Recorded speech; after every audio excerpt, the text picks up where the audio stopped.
welcome to Timeless Troubles. Please subscribe and help me build the channel. Remember to hit like if you like this video, and also comment. I love to hear from you and chat with you, so scroll down and comment and just give me some feedback. Let me know what you think and ask questions. I would like to talk with you. So I was thinking, maybe it's a silly question, but I get asked it all the time. So I was thinking about it and I figured, hey, it's a timeless trouble. I get asked all the time, where do antique dealers get all their stuff from? So as you can see, I'm driving around with my stuff. I'm on my way to one of my antique stores to top it up. It's where, we just had Thanksgiving last week, so it's our busy season. So it's the time to fill it up. So we do well this time of year. And we are in 5 different antique malls, so we get through quite a lot of stuff.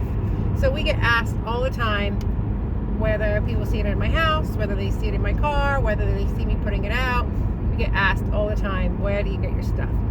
So I figured I'd answer your question. After thinking about it for a while, it kind of took me, I came up with like 11 ways that we buy it. So it's easy in one respect because it's fun and there are a lot of different revenues, but it's also not that easy as we need quality items, and it's hard to make a profit. It is a hobby business. There's a lot of months that you don't make a profit.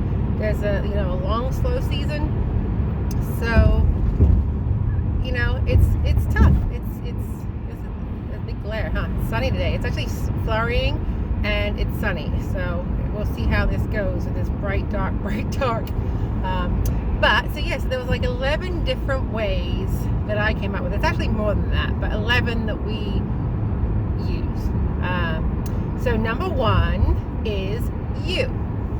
So we get approached if we're working in the antique stores, like for the antique malls, we're required to do volunteer hours. So we have people come in and bring us things all the time, and they want us to, it could be somebody passed away, stuff sitting in their attic, but they bring stuff in and offer it to us. I have friends reach out to me often and say that they've, had people pass away, they have heirlooms they want to sell, etc., etc. So that is a great resource. However, it's one that I personally walk away from. I'm very uncomfortable with it. I do not deal with confrontation. I do not like negotiating. Sean's better at it than me. For me, my soul isn't for sale in any business I'm in. Ultimately, for me, everything in life is about connecting. That's why I want you to comment. For me, connection is number 1. So I don't want to upset anybody. I'm open and honest. I don't want to upset people. So for me, to make a couple of dollars, it's not worth it. So I do not like to purchase from friends or from people one-on-one, because to make a profit, I've really got to give you very little of its value. So I don't want to hurt people, because people will feel like their items are worth a lot more than they are. In the booths, we have to pay rent. So when I'm buying from a person, I can literally, at best, give them 1/3 of the value. So you're looking at that. It's better to sell it on your own on eBay. So you is number 1, but I really don't like to do that. But I do have a lot of people reach out to me to sell stuff. And I have bought some things from people in the store where I've just said, this is what I can offer you.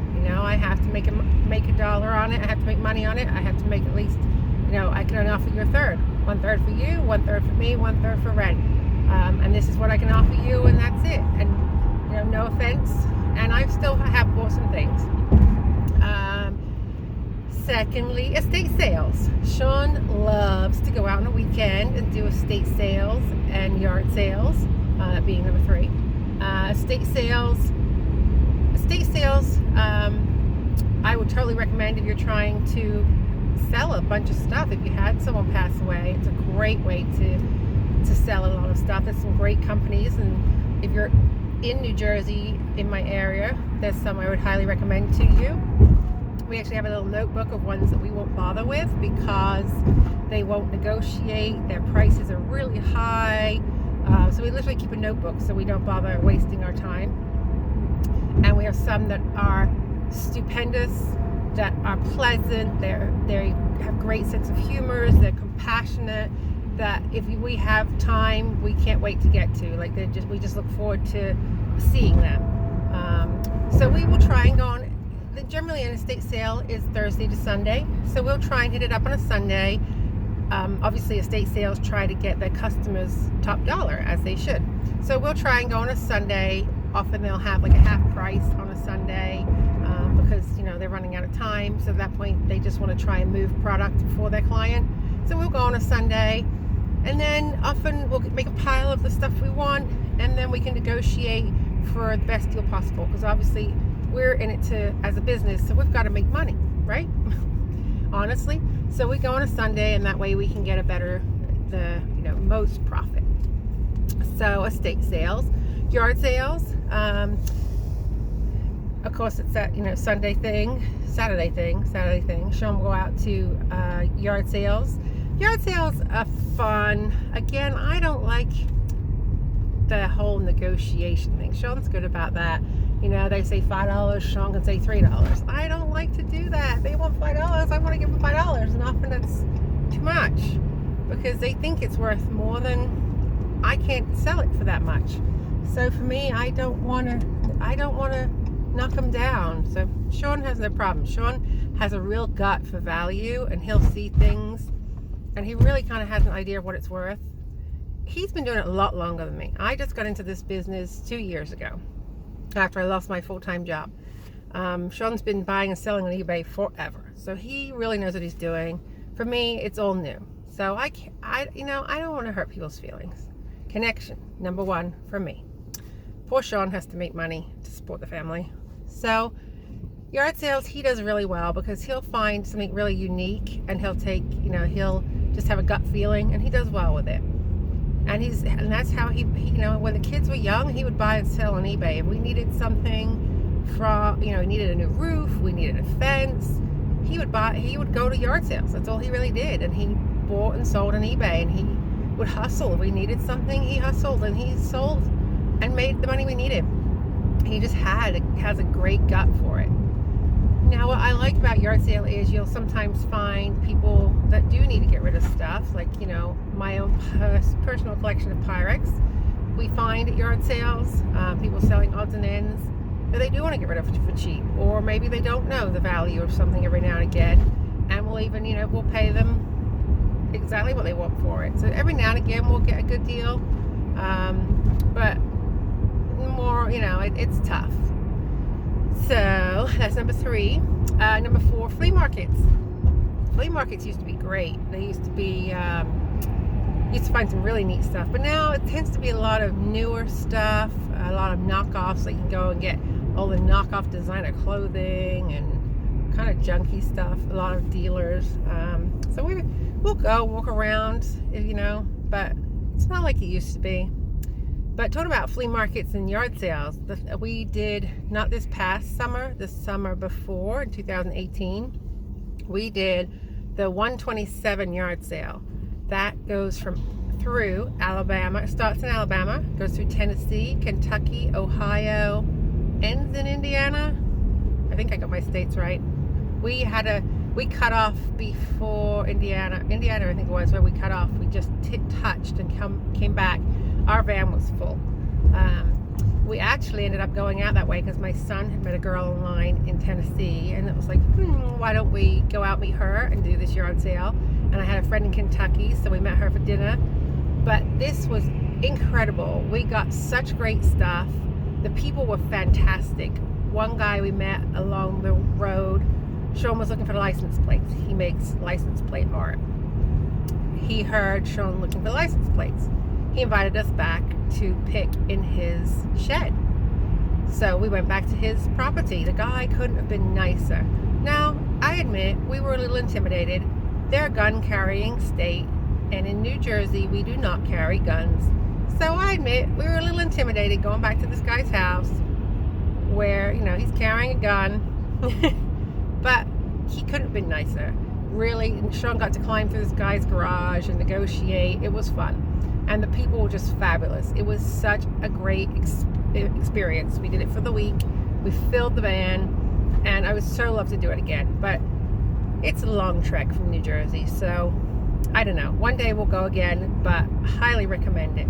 There are others that do these community yard sales that are all weekend long, and you literally takes hours to travel a mile. So much fun. So there's one in New York around the Finger Lakes. So, you know, if you're looking to do something like that, definitely put it on your bucket list. 127 yard sale. So much fun. Auctions. That is my number one. Adrenaline rush, anxiety. I love it. And of course, I just got into this. So for me, it's kind of, it is a gamble, but I can also, it's not such a high risk if I choose it not to be. A live auction, I can go and I can buy a table full of stuff for $5, $20. So if there's something on that table that just appeals to me, you know, you'll hear it in all my videos. What's my favorite color? Blue. So there might be blue china, there might be blue Pyrex, there might be, so whatever I see, I can purchase based on that, and I will get that whole table or just that item, whatever I want. And I say I'm a minnow. I'm a minnow amongst the sharks. There's a whole bunch of people there. They know what they're doing. They know what they're buying. You know, they'll flick me over like a flea. But they don't bother with me because I'm a minnow. I'm buying the junk. They don't want the junk. They're past that. They don't want junk. They don't have space for junk. They don't have time for junk. Whereas I can't be messing around with the big stuff. I don't have I can't risk the loss of money. So I will buy the table lot for $5, and I will take the time. Yes, you know, I spent nothing on it, but now I've got to research. I've got to spend hours researching. I've got to price everything. So my money is tied up in my time. But for me, that's okay, because I've got to learn, and I'm a hands-on learner. So I love that. And adrenaline, you know, like there's so many diamonds in that rough. Like it's so much fun finding stuff that's worth money in that $5 table lot. I love it. And like this past Black Friday, we went to an auction, and I sell a lot of estate jewelry, and there was a lot of vintage jewelry. So I needed jewelry. So the lady in front of me wanted jewelry too. But I haven't been to an auction in a while. I've been too busy. So that jewelry was mine. So I knew I was going to pay high on it because it was mine. So I just kept outbidding everybody. So there was some phone bidders. Mine. And the poor lady in front, her husband was trying to win it for her. Mine. I let one go. She was like, why did you let that go? Oh, why not? But it was fun. And I knew I had, you know, pay high on a couple of them because I knew I'd done well on some of the others. So I got some trades that, you know, I knew we got there a little late, so I didn't preview a lot of it. But I always do well at this auction, and so I wasn't concerned. So it's fun. It really is fun.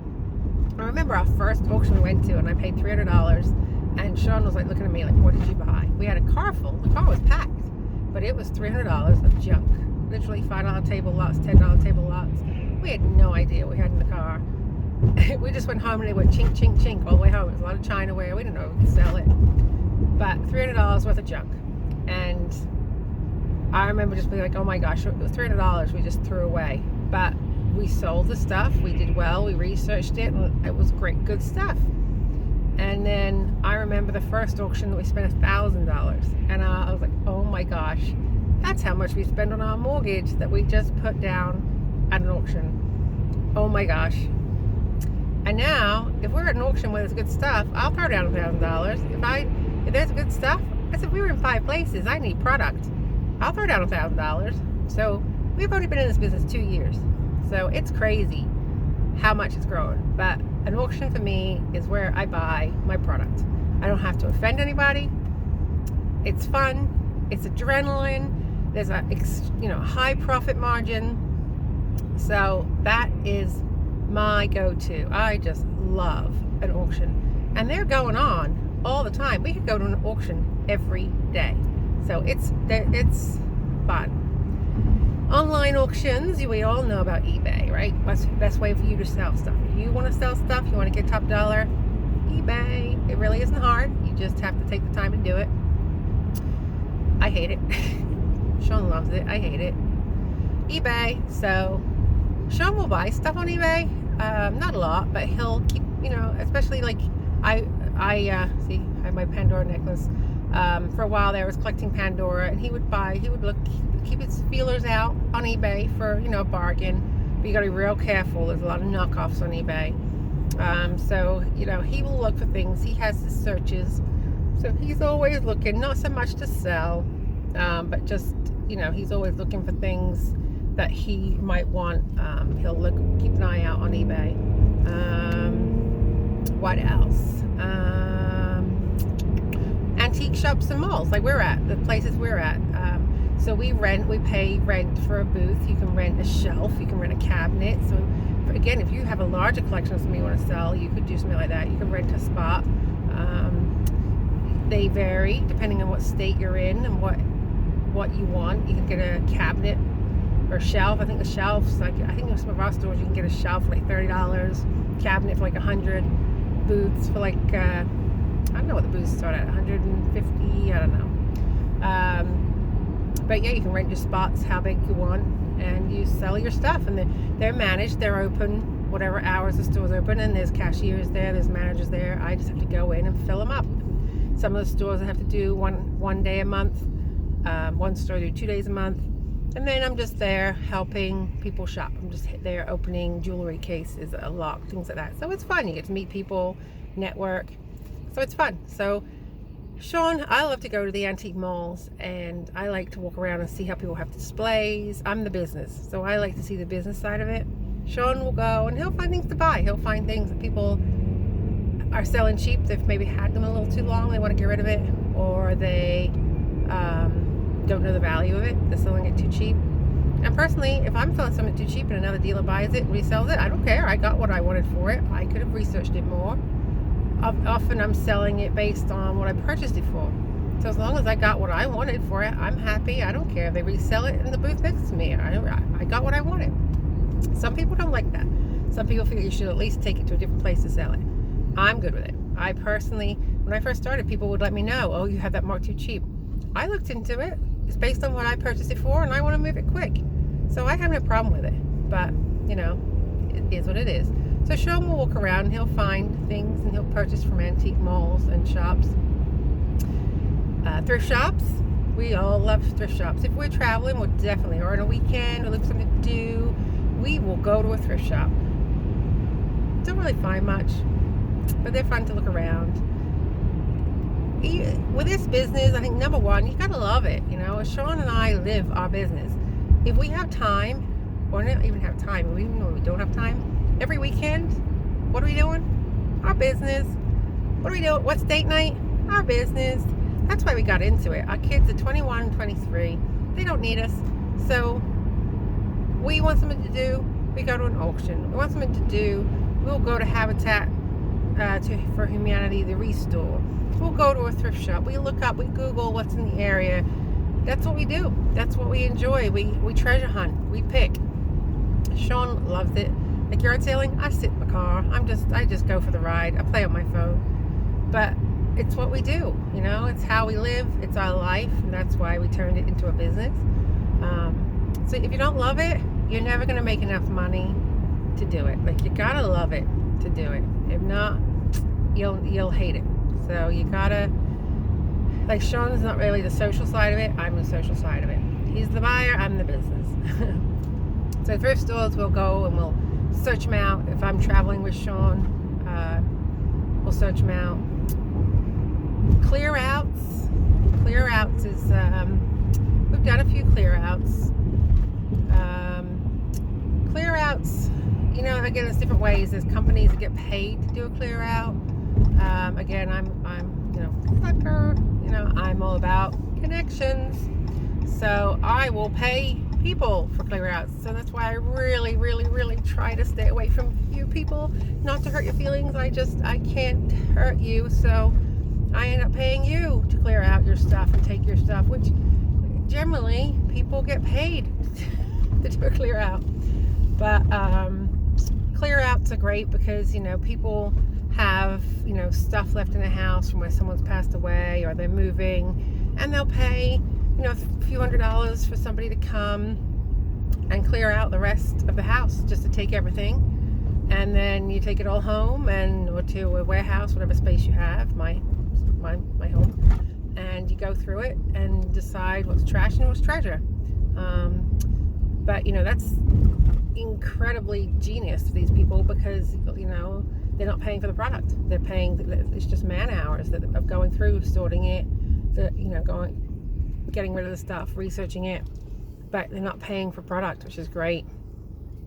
And lastly, like antique shows, which we really don't go to because yes, people are selling some stuff off at an antique show, but generally they're asking retail. The prices I would have to ask for it, sometimes higher, because if they paid high, they're going to ask high. So we generally don't go to antique shows. And of course, another one which I didn't actually list because we don't do it, you can buy, of course, from stores, online stores, but we really don't sell too much new stuff. If we come across it at an auction, some of my stores, they can sell newer stuff, but we try not to get new stuff. So that's it. So it is extremely fun. We have to try and find, obviously, cleaner products. We're not looking for new. We want to make sure it's clean. If you're going to yard sales and stuff, sometimes you're stuck. You got to make sure you're smelling stuff. You don't want stuff that the cats peed on. You don't want stuff that's nicotine covered. You don't want just stuff that's got inches of dust or grease. You really have to look at what you're buying. So you got to be careful. You know, you don't want to get home and find that everything, you know, you bought this stuff and you didn't look at it and it really stinks, and then it's all going in the garbage. Nicotine, cigarettes, the smell permeates. You can't get rid of it. So you really have to look what you're buying. So it's fun. But yes, yard sales, flea markets, so you gotta be careful what you're buying. Even auctions and stuff. But there are so many ways we buy our stuff.